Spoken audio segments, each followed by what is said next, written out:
So we're going to try this another time. I'm having technical difficulties today. Okay, where were we? Maybe someone else has come to look at the puppies, Dr. Emily said. Dr. Emily stopped the car, and Mandy and James jumped out. Let's go see, said Mandy. She raced across the farmyard toward the house. Wait for me, called James, running after her. Miss Lawson, we're here, Mandy shouted, knocking on the back door. Miss Lawson came to meet them. She was a friendly-looking lady with gray hair and an old tweed skirt. So I see, she said, smiling. Come on into the back kitchen. Molly's there with her puppies. And don't make too much noise. She already had one visitor today. Mandy immediately claps her hand to her mouth. Sorry, she whispered. Are the puppies asleep? Miss Lawson grinned. They're only a few days old, she said. Puppies that age usually are asleep. When they aren't eating, that is. Mandy and James tiptoed after her into the farmhouse's warm kitchen. There you are, said Miss Lawson. Mandy and James looked where she was pointing. A big wicker basket was next to the big red stove, and Molly was curled up in it. Just as she lifted her head towards them, Mandy got her first glimpse of the puppies, snuggled up close to their mother. Oh, look, James, she said, walking softly across the floor toward the basket. Aren't they wonderful? James came and stood beside her, looking down at the puppies. 5 tiny balls of black fur were curled up against their mother. One of them yawned, and Mandy could see his little pink tongue. But he kept his eyes closed tightly. Their eyes won't open for another week yet, said Miss Lawson. Oh, look, said Mandy.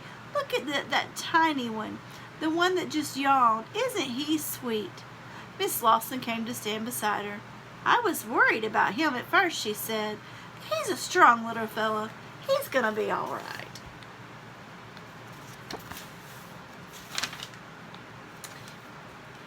Is that the one Mom was talking about, said Mandy.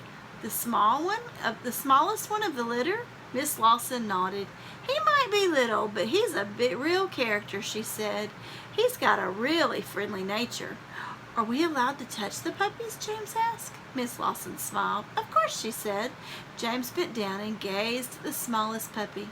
He stretched out a finger and touched the puppy very gently. The little animal gave a small, tiny squeak. Did you hear that? Said James. He said hello. Miss Lawson laughed. He certainly did, James. James turned with a giant grin on his face to Mandy. I know which one I want, he said. Just as long as it's not the one I want, said a voice from the door. Mandy and James turned around. Sarah Drummond was standing there. I knew that's who it was. My mom wants to have a word with you, Miss Lawson, she said. Miss Lawson nodded and walked toward the door. Are you adopting one of Molly's puppies too? Mandy asked Sarah. Sarah nodded. I'm getting the biggest one, she said. He's beautiful. James smiled. That's okay then, he said. The one I want is the smallest of them all. Miss Lawson looked back at him from the doorway. Are you sure, she said. He'll be a little more work than a big one. You'll need to feed him more often for starters. How often? Asked Mandy. 5 times a day. To begin with, said Miss Lawson. Puppies need a lot of milk and high-protein food to help them grow. James looked worried. How will I know what kind of food to give him, he asked. I'll give you a diet sheet, said Miss Lawson. Puppies aren't so very different from human babies. They need just as much care and attention. You start them off on milk and then go to a little cereal. And after that, you can introduce some fish and meat scraps. But they're a lot of work. Are you sure you can handle it? James pushed his glasses up on his nose and nodded. I sure am, he said. And this is the puppy I want. I wouldn't have it any other way.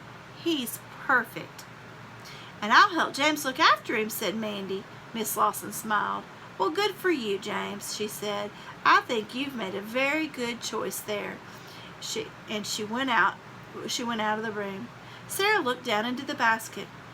"That little thing," she said. "Wait until Pet Day. I bet my puppy is twice as big as yours by then." Mandy turned to her and smiled. "They'll both be adorable," she said. But Sarah shook her head. "Mine will be much nicer," she said, "and you won't even have a pet to bring to Pet Day."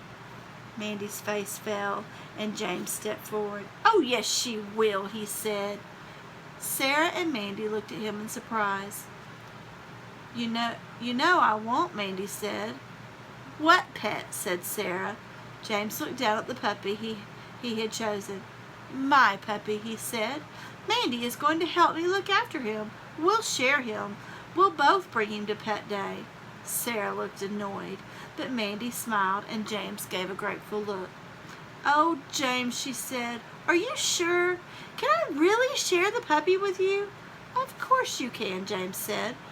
"How am I going to learn to look after him without your help?" Mandy looked down at Molly. "There, Molly," she said. "I'm going to be looking after one of your puppies. Isn't that great?" "Sharing a pet," said Sarah. "Who ever thought of that?" And she stomped out the door. That's chapter 4. Now we'll read chapter 5 tomorrow. A New Home. I hope y'all are enjoying it. Y'all send me a text and let me know how you're enjoying it.